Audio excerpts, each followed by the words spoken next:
அதிமுக கூடாரம் கொஞ்சம் கொஞ்சமா காலியாகிட்டு வரதும் ஒவ்வொருத்தரும் சொல்லி வச்ச மாதிரி திமுகல சேர்றதும் சமீப காலமா அதிகரிச்சுக்கிட்டே வருது. இன்னொரு பக்கம் சீனியர் நிர்வாகிகள் எல்லாருமே ஓபிஎஸ் பக்கம் சாய ஆரம்பிச்சுட்டாங்க. இதுக்கு எல்லாத்துக்கும் காரணம் இபிஎஸ் பேசுற பேச்சுதான் சொல்லப்படுது. ஜெயலலிதா இறந்ததுக்கு பின்னாடியும் அதிமுகவுல பல பிரச்சனைகள் பல மோதல்கள்னு இப்போ வரைக்கும் நடந்துகிட்டு தான் இருக்கு. சசிகலா சொல்லிதான் எடப்பாடி பழனிசாமியே முதலமைச்சர் ஆனாரு. ஆனா அப்புறம் சசிகலாவே ஓரங்கட்டிட்டாரு. ரொம்ப வருஷமா ஜெயலலிதாவோட பயங்கர விசுவாசியாவும் தமிழக முதல்வராகவும் இருந்த ஓபிஎஸ்ஸையும் ஓரங்கட்டிட்டாரு. இதையெல்லாம் வச்சு இபிஎஸ்க்கு பயங்கர பவர் இருக்கு, அவர் பின்னால நிக்கிறது தான் சரின்னு ஆரம்பத்திலேயே மூத்த நிர்வாகிகள் எல்லாரும் இபிஎஸ் பின்னால வந்தாங்க. ஆனா இப்போ பாஜக கூட்டணி விஷயங்களா இருக்கட்டும், இன்னும் சில கட்சி விஷயங்களா இருக்கட்டும், இதுல எல்லாத்தையுமே சீனியர்கள் பேச்சை மதிக்காம தன்னிச்சையே முடிவெடுக்கிறாராம் இபிஎஸ். அதுவும் அவரோட பேச்சுல ஓவர் திமிர் தெரியறதாவும் அவர் இப்படி பேசுறது நல்லாவே இல்ல.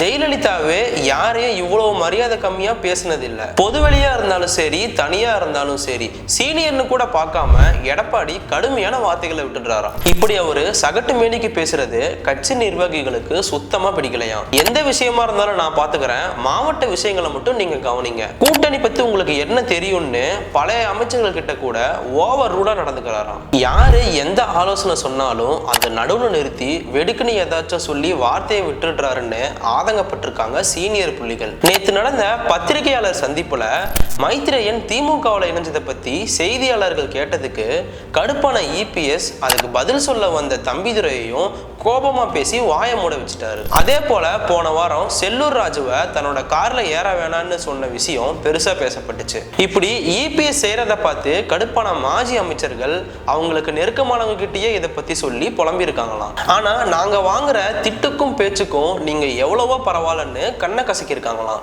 இது இப்படியே போனா கூடிய சீக்கிரம் மாஜி மந்திரிகள் இபிஎஸ்க்கு எதிராக வெளிப்படையாவே வெடிக்க வாய்ப்பு இருக்குன்னு பேசிக்கிறாங்க அதிமுக வட்டாரத்துல. குறிப்பா செங்கோட்டையன், வேலுமணி இவங்கெல்லாம் எப்படா சான்ஸ் கிடைக்கும் இபிஎஸ்க்கு எதிராக பாயலான்னு காத்திருக்காங்களாம். இவங்களுக்கு மத்த சீனியர் சப்போர்ட் கிடைச்சிட்டா இபிஎஸ் தூக்கி அடிக்கப்படுவார்னு பேசிக்கிறாங்க. இதை பத்தின உங்க கருத்தை கமெண்ட்ல சொல்லுங்க. இதே மாதிரியான பல அரசியல் தகவல்களை தெரிஞ்சுக்க தெற்கின் குரல் சேனலை சப்ஸ்கிரைப் பண்ணிக்கோங்க.